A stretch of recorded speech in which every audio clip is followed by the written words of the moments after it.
अस्सलाम वालेकुम, कैसे हैं आप सब। तो आज हम बात करने जा रहे हैं एक्सरसाइज 6.3 के क्वेश्चन नंबर 3 की। तो मेरे पास एक क्लास 9th मैथमेटिक्स की बुक है साइंस ग्रुप की, और उसका ये चैप्टर नंबर 6 चल रहा है जिसका नाम है अलजेब्राइक मैनिपुलेशन।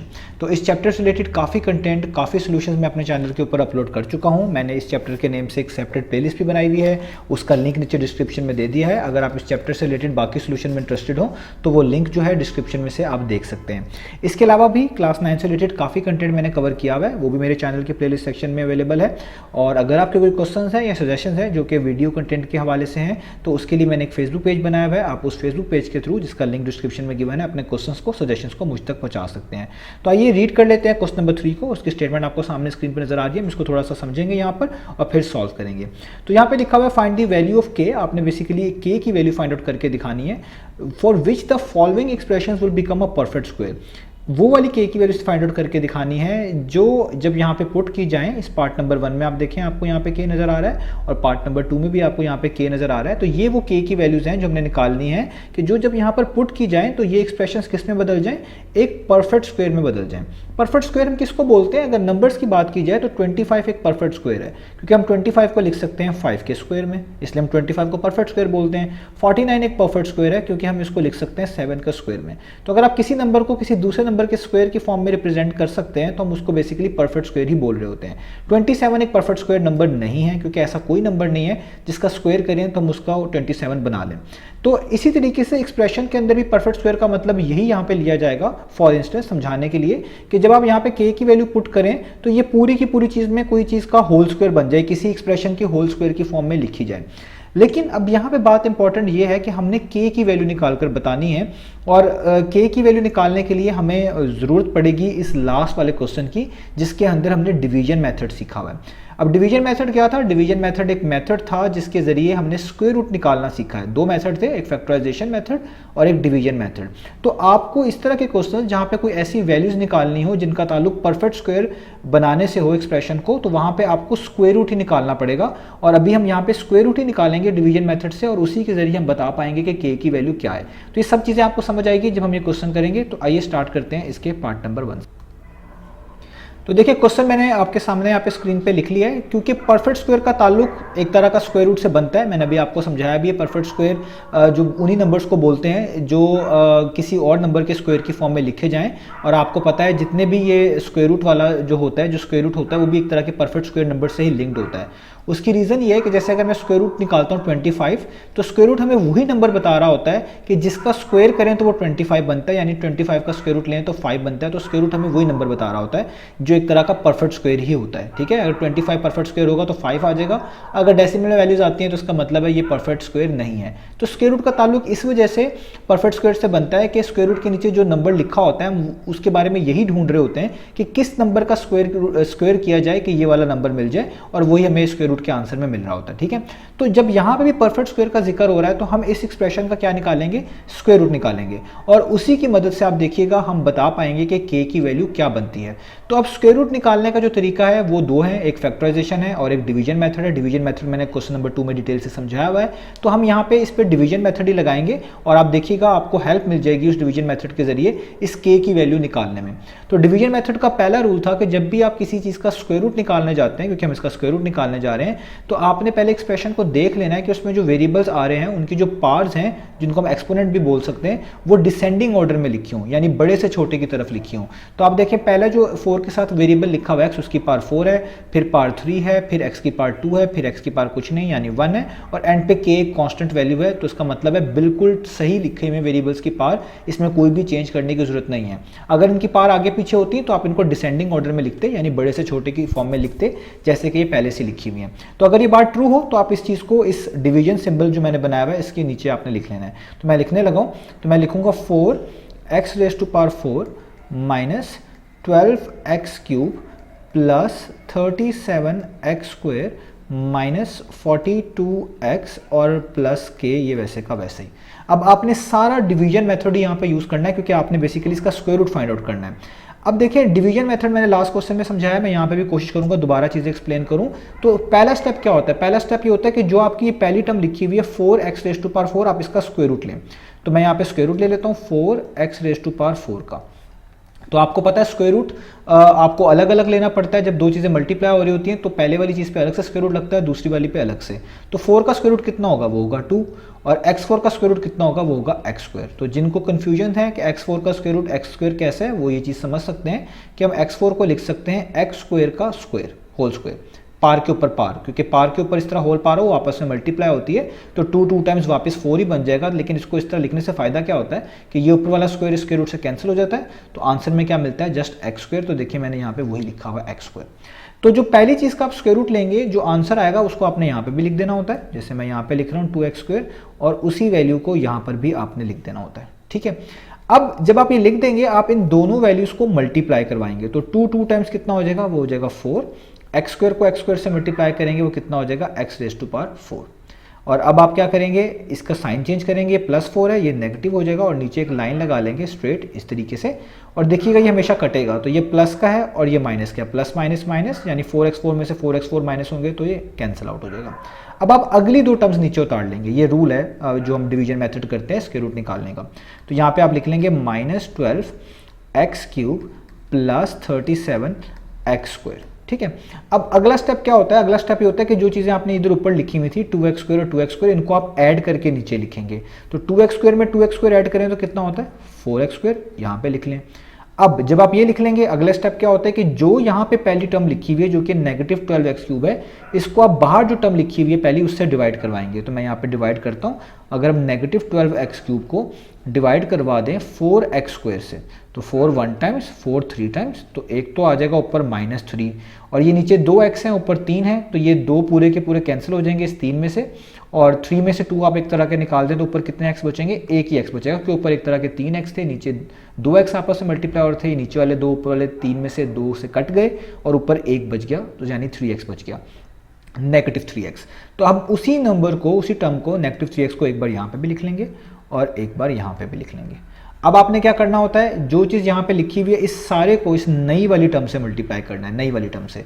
तो आप 4x स्क्वायर को -3 से करेंगे तो 4 3 टाइम्स कितना होता है 12, साइन माइनस का क्योंकि यहाँ पे माइनस है, x स्क्वायर x से मिलके कितना बन जाएगा x³। इसी तरीके से हम -3x को -3x से करेंगे तो negative negative positive, 3 3 times 9, x times x square. Sign बदल दें, नीचे वालों के तो माइनस है ये प्लस कर दें, ये प्लस है तो ये माइनस कर दें। सारी चीज़ें आपको पता है डिवीजन मेथड में हमने सीखी हुई हैं। तो ये नए वाले साइंस हम यूज़ करेंगे, ये +12x³ है, ऊपर -12x³ है, प्लस माइनस माइनस होता है तो ये दोनों कट जाएंगे तो 0 हो गया। ऊपर 37 लिखा हुआ है पॉजिटिव और नीचे लिखा हुआ है -9, यानी प्लस माइनस माइनस, आपने माइनस करना है। तो 37 में से 9 निकालेंगे तो 28 आएगा और साथ उसके आ जाएगा x स्क्वायर। अब देखें फिर दोबारा, जब यहाँ पे आप ये सॉल्व कर लिया करेंगे, ऊपर से जो टर्म्स दो होंगी वो करके उतारा करेंगे, तो ऊपर अब बच गया -42x, तो मैं लिखूंगा -42x और एक बच गया पॉजिटिव के, इनको भी मैं नीचे उतार लूँगा इस तरीके से। अब मैंने क्या करना है, अब मैंने फिर दोबारा जिस तरह यहाँ पे जब भी मैं कोई चीज़ लिखता हूँ मैं ऐड करके लिखता हूँ जो ऊपर टर्म्स होती हैं। अब आपके पास लिखा हुआ है 4x स्क्वायर -3x और नई टर्म क्या है जो भी आपने लास्ट में लिखी होगी लेटेस्ट टर्म, वो -3x है। आपने इस सारी चीज़ में ये -3x, सिर्फ ये -3x, पहली वाली नहीं, सिर्फ -3x ऐड कर देनी है। तो माइनस माइनस कितना होता है प्लस, तो 3 में 3 ऐड करेंगे तो कितना हो जाएगा 6x और साइन माइनस का ही आएगा, यानी ये क्या बन जाएगा 4x स्क्वायर, तो वैसे ही आएगा, तो 4x स्क्वायर आप वैसे ही लिखें और -3x और -3x ऐड होने के बाद कितने हो जाएंगे -6x। और जब आप ये लिख देंगे आपको अगले रूल्स फिर वही पता है, बार बार एक जैसा स्टेप करना होता है कि यहाँ पे जो पहली टर्म लिखी हुई है उसको भी उस वाली बाहर वाली पहली टर्म से डिवाइड करवा दें। तो हम क्या करेंगे 28x स्क्वायर को डिवाइड करवाएंगे 4x स्क्वायर से, तो यहाँ पे x स्क्वायर से क्या हो जाएगा कैंसिल, और 28 को 4 पे डिवाइड करेंगे, आपको 4 का टेबल पढ़ना है, 4 1 टाइम्स, 4 7 टाइम्स, तो क्या आंसर आया 7। तो जो आपके पास आंसर आया वो आपने यहाँ पे भी लिख देना है, ये मैंने लिख दिया +7, और वही यहाँ पे भी लिख देना है +7, और फिर दोबारा ये लिखने के बाद इस सारी टर्म को 7 से मल्टीप्लाई करना है। तो 4 7 टाइम्स 28x स्क्वायर, -6 को +7 से करेंगे तो plus minus minus 6 7 times 42x, और 7 +7 को +7 से करेंगे तो 7 7 टाइम्स 49। तो साइन चेंज करें, ये +28 है, माइनस ये माइनस है तो ये प्लस है तो ये माइनस, और यहाँ पर इनको सॉल्व कर लें तो plus minus minus cancel out हो गया, प्लस माइनस माइनस 42 - 42 0 तक कैंसिल आउट हो गया। ये देखेंगे दोनों सॉल्व नहीं हो सकते क्योंकि ऊपर k है, नीचे जस्ट कांस्टेंट लिखा हुआ है, तो आप इसको ऐसे ही लिख लें। ऊपर क्या चीज़ लिखी हुई है पॉजिटिव k, ये मैंने पॉजिटिव k लिख लिया, और नीचे क्या लिखा हुआ है -49, ये नया वाला साइन यूज़ करेंगे तो मैं लिख लूँगा -49। अब देखिए यहाँ पे बड़ी इंपॉर्टेंट बात है, जब भी हम डिवीजन मेथड से स्क्वायर रूट निकाल रहे होते हैं तो आपको याद होगा कि हम क्या करते थे, हम उस चीज़ को स्क्वायर रूट बोलते थे जब यहाँ पर रिमाइंडर 0 बच जाता था। यानी अगर आप चाहते हैं कि ये चीज़ परफेक्ट स्क्वायर हो तो परफेक्ट स्क्वायर के लिए आप ये बात लाजमी याद रखिएगा कि डिवीजन मेथड में जब आप आखिरी पोजीशन पे पहुंचे जहाँ पे कोई और ऊपर टर्म्स ना बच रही हो, तो अगर कोई टर्म उसी वक्त परफेक्ट स्क्वायर कहलाएगी कि यहाँ पे जो चीज़ बचे वो 0 के इक्वल हो। क्योंकि उन्होंने हमें कहा है कि k की वही वैल्यू आपने निकाल कर बतानी है जो जब यहाँ पे पुट करी जाए तो ये पूरी की पूरी एक्सप्रेशन परफेक्ट स्क्वायर बन जाए। तो उसके लिए लाजमी है कि आपके पास रिमाइंडर 0 बचे, क्योंकि रिमाइंडर अगर 0 नहीं बचेगा तो इसका मतलब है ये एक्सप्रेशन जो है ये एक परफेक्ट स्क्वायर नहीं है। क्योंकि परफेक्ट स्क्वायर के केस में अगर कोई चीज़ परफेक्ट स्क्वायर ना हो तो उसके केस में यहाँ पे रिमाइंडर 0 नहीं बचता, वो चीज़ें चलती रहती हैं। लेकिन अगर कोई एक्सप्रेशन परफेक्ट स्क्वायर हो तो उसका लाजमी जब आप स्क्वायर रूट लेंगे तो जो चीज़ बचती है एंड पे वो 0 के इक्वल होनी चाहिए। तो क्योंकि उन्होंने कहा हुआ है आपने k की वही वैल्यूज निकालनी है जिससे ये परफेक्ट स्क्वायर बनना चाहिए, तो लाजमी है k-49 किसके इक्वल होना चाहिए, 0 के इक्वल होना चाहिए। तो आप लिखेंगे फॉर परफेक्ट स्क्वायर के खातिर या परफेक्ट स्क्वायर बनाने के खातिर आप कह लें फॉर परफेक्ट स्क्वायर k-49 जो है लाजमी किसके इक्वल होना चाहिए, 0 के इक्वल होना चाहिए। क्यों? क्योंकि ये हम इस बात से बात कर रहे हैं that is remainder should be equal to 0। क्योंकि परफेक्ट स्क्वायर तभी कोई एक्सप्रेशन कहलाती है जब उसका स्क्वायर रूट निकाल रहे हो इस तरीके से, तो उसका रिमाइंडर 0 के इक्वल होना चाहिए, that is remainder should be equal to 0। तो हम ये स्टेटमेंट इसलिए लिख रहे हैं कि ताकि एग्जामिनर भी देख के हमें इसमें कोई इश्यूज ना हो, आपको क्रिएट ना कर पाए कि आपने कोई चीज़ मेंशन नहीं करी, कोई मार्क्स ना कटें। तो आप ये बात याद रखिएगा, आपने इसकी रीजनिंग लिखनी है कि k-49 क्योंकि रिमाइंडर है और ये 0 के इक्वल इसलिए होना चाहिए कि अगर कोई चीज़ परफेक्ट स्क्वायर होती है डिवीजन मेथड में तो उसका रिमाइंडर इक्वल टू 0 आता है। तो इसलिए हम k-49 को क्या रखेंगे, इक्वल टू 0 रखेंगे। तो आप देखें ये -49 इक्वेशन के दूसरी तरफ मूव करेंगे तो क्या बन जाएगा, 0 + 49, और आपको पता है 0 + 49 कितना होता है, वो होता है 49। तो k का आंसर आपके पास कितना आ जाएगा, 49। यानी k की वैल्यू अगर आप 42 पुट कर दें ऊपर वाली एक्सप्रेशन में यानी इस वाली एक्सप्रेशन में, तो ये सारी की सारी टर्म एक परफेक्ट स्क्वायर की में तब्दील हो जाएगी। और परफेक्ट स्क्वायर का मतलब है आप किसी एक्सप्रेशन का स्क्वायर करेंगे तो ये वाली एक्सप्रेशन बनेगी। ये हम बेसिकली चाह रहे थे। तो हमें जस्ट ये बना के नहीं दिखाना कि अब कौन सी एक्सप्रेशन ऐसी है कि जिसको हम मल्टीप्लाई करेंगे कि तो ये बन जाए, तो वो आपको ऑटोमेटिकली मिल चुकी है। वो ऊपर ये जो एक्सप्रेशन लिखी हुई है ये आपके पास मौजूद है, इसको आप स्क्वायर करेंगे तो आपको इस तरह की चीज़ मिलनी चाहिए जो कि नीचे लिखी हुई है। शर्त ये है कि उसमें k की वैल्यू यहाँ पे क्या रखनी चाहिए, k की वैल्यू क्या होनी चाहिए, 49, जिससे ये परफेक्ट स्क्वायर बनेगी। क्योंकि जो ऊपर वैल्यू लिखी होती है वो उसका स्क्वायर रूट कहला रही होती है, और परफेक्ट स्क्वायर बनाने का मतलब यही होता है कि जब आप इसका स्क्वायर करें जो ऊपर आंसर है तो ये नीचे वाली चीज़ मिले। तो इस तरीके से परफेक्ट स्क्वायर जुड़ा होता है स्क्वायर रूट से और आपको हेल्प करता है इस तरह की मिसिंग वैल्यूज निकालने में। तो ये हो गया हमारे पास इसका पार्ट नंबर 1। अब इसका हम कर लेते हैं पार्ट नंबर 2। तो अब ये मैंने पार्ट नंबर 2 लिख लिया आपके सामने। यहाँ पर भी आप देखें ये k जो लिखा हुआ है ये आपने इसकी वैल्यू फाइंड आउट करनी है। क्वेश्चन सेम ही है कि वो k की क्या वैल्यू है जो यहाँ पे पुट करी जाए तो ये पूरी एक्सप्रेशन जो है परफेक्ट स्क्वायर कहलाए। आपको मैंने बता दिया है कि परफेक्ट स्क्वायर का ताल्लुक स्क्वायर रूट से होता है। जब भी ऐसे क्वेश्चन आए आप स्क्वायर रूट की मदद से बता पाएंगे कि k की वैल्यू क्या रखनी चाहिए कि ये पूरी की पूरी एक्सप्रेशन परफेक्ट स्क्वायर कहलाए। और परफेक्ट स्क्वायर का मतलब यही होता है कि ये एक्सप्रेशन आपको किसी और एक्सप्रेशन का स्क्वायर करने से मिल जाए।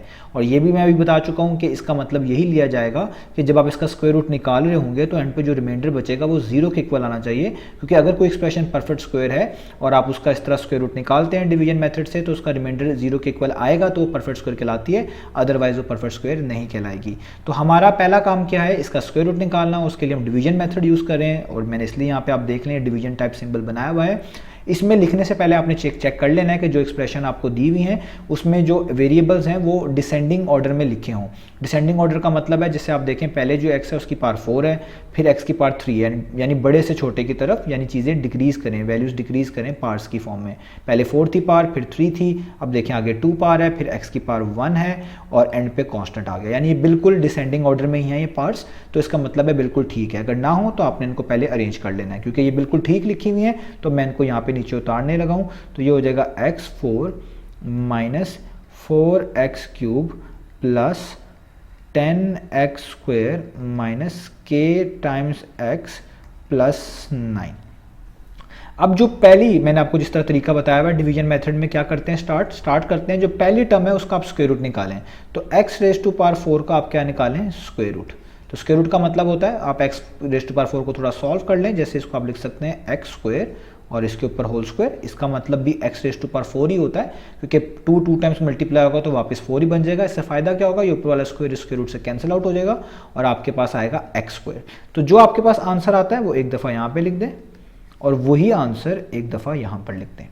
अब आपने क्या करना है, जब आप ये लिख देंगे आपने इन दोनों को मल्टीप्लाई करना है। तो एक्स स्क्वायर को एक्स स्क्वायर से मल्टीप्लाई करें तो बन जाएगा एक्स रेज टू पावर 4, क्योंकि पावर बेसिस सेम है, पावर ऐड होंगी तो 2 + 2 4 बन जाएगा। इसका साइन चेंज कर देना आपने, प्लस है तो ये क्या हो जाएगा माइनस, और नीचे एक इस तरह की आपने लाइन लगा लेनी है। तो प्लस माइनस माइनस x4 में से x4 माइनस करेंगे तो ये कैंसिल आउट हो जाएगा। जब ये कैंसिल आउट हो जाएगा तो आपने नेक्स्ट 2 टर्म्स नीचे उतार लेनी होती है। तो नेक्स्ट 2 टर्म्स क्या है, -4x³ + 10x²।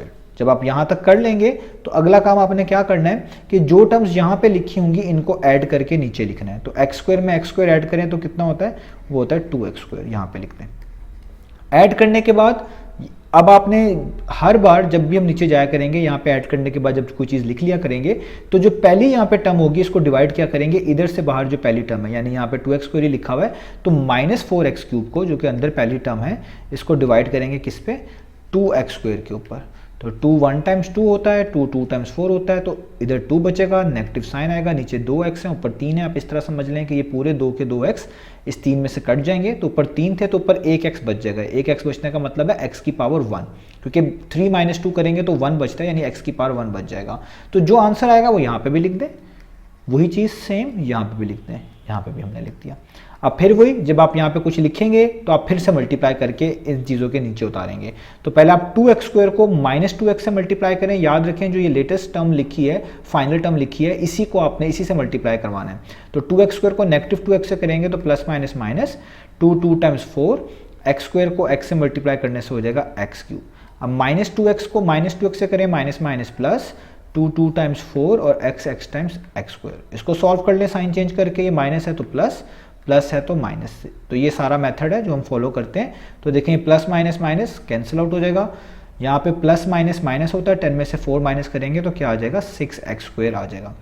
अब आपके सामने आपने सॉल्व कर लिया, अगली 2 टर्म्स फिर उतार लें जिस तरह पीछे उतारनी थी सॉल्व करने के बाद। तो यहाँ पे -kx और 9 बचा हुआ है तो इसको नीचे उतार लें इस तरीके से, -kx और +9।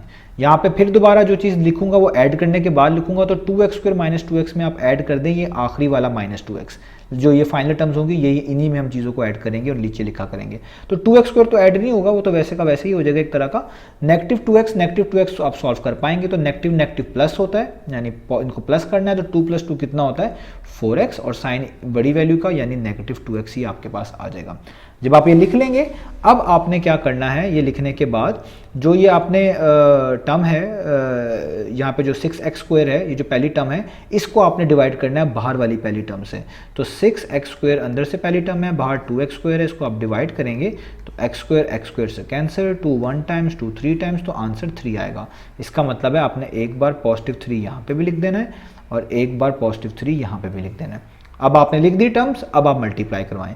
तो 2x² को +3 से करूंगा, 2 3 टाइम्स 6x², -4x को +3 से करूंगा, प्लस माइनस माइनस 4 3 टाइम्स 12, और साथ आएगा x, और 3 को 3 से करूंगा तो वो आ जाएगा 9।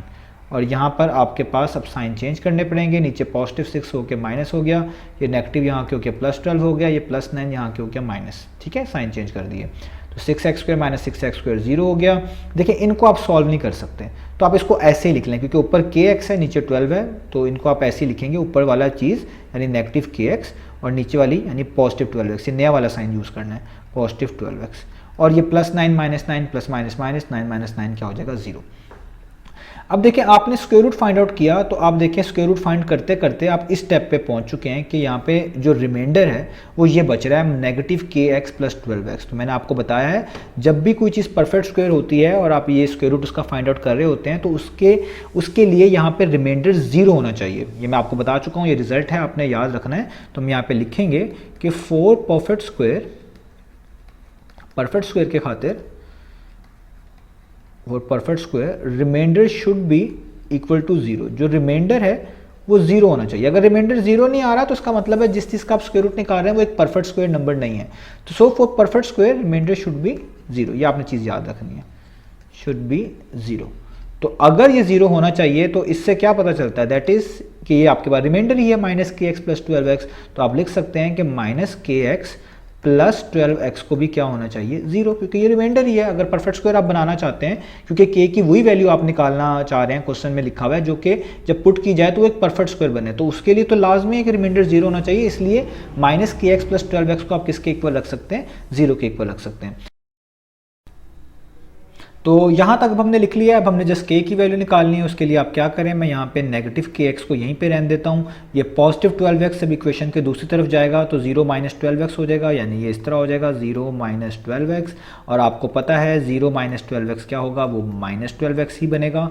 अब आप जब देखें दोनों साइड पे x लिखा हुआ है तो हम इसको कंपेयर कर लेते हैं, ठीक है। अब यहाँ पे लिख लेते हैं कंपेयरिंग कॉफिशेंट ऑफ x, हम जो इसके x के कॉफिशेंट्स हैं इनको कंपेयर कर रहे हैं, कॉफिशेंट्स ऑफ x। इसका क्या मतलब होता है, जब भी दो चीज़ें आपस में इस तरह इक्वल लिखी हों तो इसका मतलब है उसके कॉफिशेंट्स भी आपस में इक्वल होने चाहिए। जिस तरह देखें यहाँ पे अगर x है और यहाँ पे भी x है तो इसका मतलब है ये दोनों आपस में इक्वल हैं। तो इसी तरीके से इस x का नेगेटिव 12 लिखा हुआ है और इधर x का नेगेटिव k लिखा हुआ है, तो ये भी आपस में क्या होने चाहिए, इक्वल होने चाहिए। तो इसका मतलब है आपके पास नेगेटिव k इक्वल होना चाहिए नेगेटिव 12 के, और नेगेटिव नेगेटिव से कैंसिल आउट हो जाएगा, तो k का आंसर आपके पास कितना आ गया, वो आ गया 12। तो इसका मतलब ये निकला है कि k की वैल्यू जब आप 12 रखेंगे तो आपके पास जो एक्सप्रेशन दी हुई है वो क्या बन जाएगी, एक परफेक्ट स्क्वायर बन जाएगी। परफेक्ट स्क्वायर बनने का मतलब है कि आप किसी एक एक्सप्रेशन का स्क्वायर करेंगे तो आपको ये वाली एक्सप्रेशन जो हमने सॉल्व की है ये मिलेगी, और वो ऊपर लिखी हुई भी है, लेकिन इस शर्त के साथ कि k की वैल्यू आपको क्या रखनी पड़ेगी, 12 रखनी पड़ेगी। और वो आप देख भी सकते हैं, अगर मैं इस k की जगह यहाँ पर जहाँ पे रिमाइंडर ये लिखा हुआ मैंने 12 रख भी दूँ तो ये बनेगा नेगेटिव 12x, और वो 12x में ऐड होने के बाद क्या मिलेगा, जीरो ही मिलेगा, जिस तरह की हमने चीज़ों को फाइंड आउट किया है। तो ये था हमारे पास ये वाला क्वेश्चन। उम्मीद है आपको समझ आया होगा। इंशाल्लाह नेक्स्ट वीडियो से मिलेंगे बाकी सॉल्यूशंस के साथ।